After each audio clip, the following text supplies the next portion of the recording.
Hi, it's Seth Godin. Thank you for coming, and thank you for being a freelancer, for caring enough to do that work you do.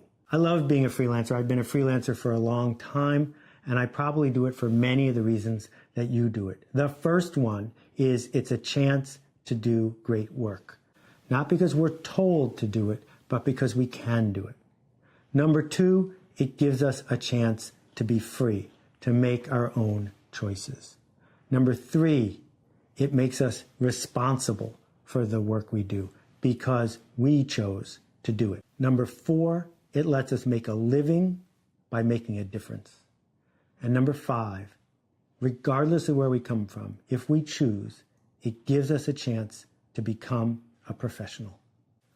This course is about a very simple idea.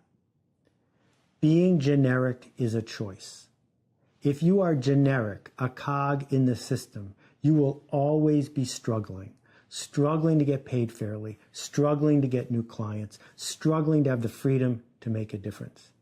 But if you choose to turn pro, to work your way up the ladder, to do the hard work of being famous to the family, known for what you do, trusted, when you choose to do these things, reject the idea of being generic, as difficult as that is. When you do those things, then you are fulfilling your potential as a freelancer. And in this course, I'm going to give you more than 300 examples of people who have found an edge, who have found a sense of meaning, who have found a way to do this work that matters to them. I'm not doing it because I want you to copy any of these people. You can't. It's too late to be them. They are them.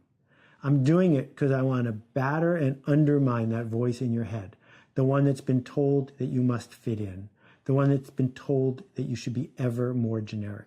And I want to push you to enroll with me in a process of thinking differently about what your craft is, and to do the incredibly scary, difficult, and worthwhile work of moving up the ladder, of going from the cog in the system to the unique, to the remarkable, to the person who gets to make a difference.